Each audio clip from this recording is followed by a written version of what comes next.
হিজামা হলো সুন্নাহ সম্মত একটা চিকিৎসা। কি সম্মত চিকিৎসা? নবী করিম সাল্লাল্লাহু আলাইহি সাল্লাম কিছু ট্রিটমেন্টের জন্য নির্দেশনা দিয়ে গেছেন, তিনি নিজে সেই ট্রিটমেন্ট গ্রহণ করেছেন। এর ভিতরে একটা হলো কি?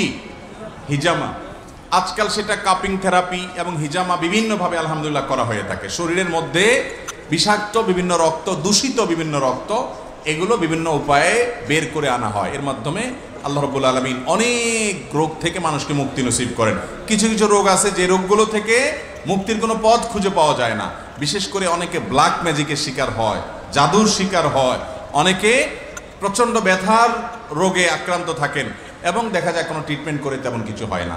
হিজামার মাধ্যমে এর উপকার হয় এবং এটা অভিজ্ঞতা দ্বারায় প্রমাণিত একটা আমল। আমি নিজেও হিজামা করিয়েছি আলহামদুলিল্লাহ। নবী করিম সাল্লাল্লাহু আলাইহি সাল্লাম হিজামা করতে উৎসাহিত করেছেন। সুন্নাহ সম্মত একটা ট্রিটমেন্ট এবং চিকিৎসা। বিধায় হিজামা যাদের অসুস্থ বোধ করেন অথবা প্রয়োজন অনুভব করেন তারা হিজামা করাবেন ভালো এবং এক্সপার্ট যারা আছে তাদেরকে দিয়ে, কারণ এটা সুন্নাহ সম্মত ট্রিটমেন্ট। এটা কোনো কুসংস্কার না। আমরা অনেকে মনে করি কুসংস্কার বোধ হয় না। হাদিস দ্বারা প্রমাণিত একটি আমল বা একটা ট্রিটমেন্ট হলো কি? হিজামা থেরাপি। এরপরে আমল হলো, এরপরে প্রশ্ন হলো,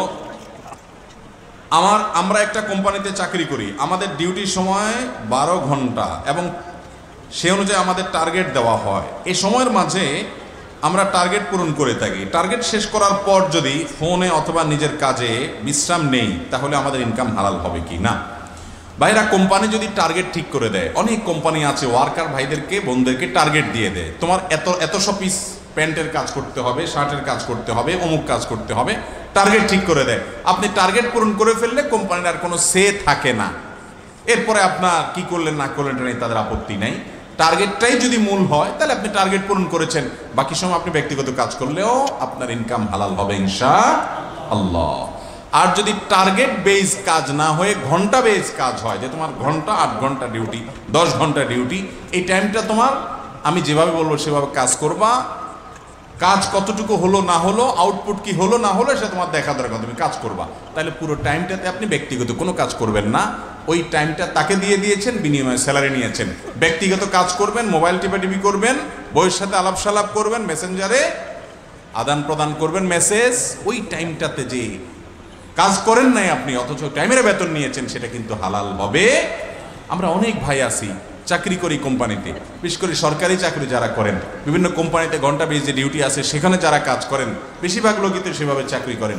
এই চাকরিতে দেখা যায় 8 ঘন্টা 10 ঘন্টা ডিউটি, ওনার 2 ঘন্টা মোবাইল টিপাটিপিতে যায়, 1 ঘন্টা ওনার দেখা যায় যে ব্যক্তিগত আলাপ সালাপে যায়, ব্যক্তিগত হিসাব নিকাশ, বাসার কাজ কাম, তরকারির লিস্ট, বাজারের লিস্ট, কার কি লাগবে, বইয়ের সাথে আলাপ সালাপ, সব ডিউটির মধ্যে।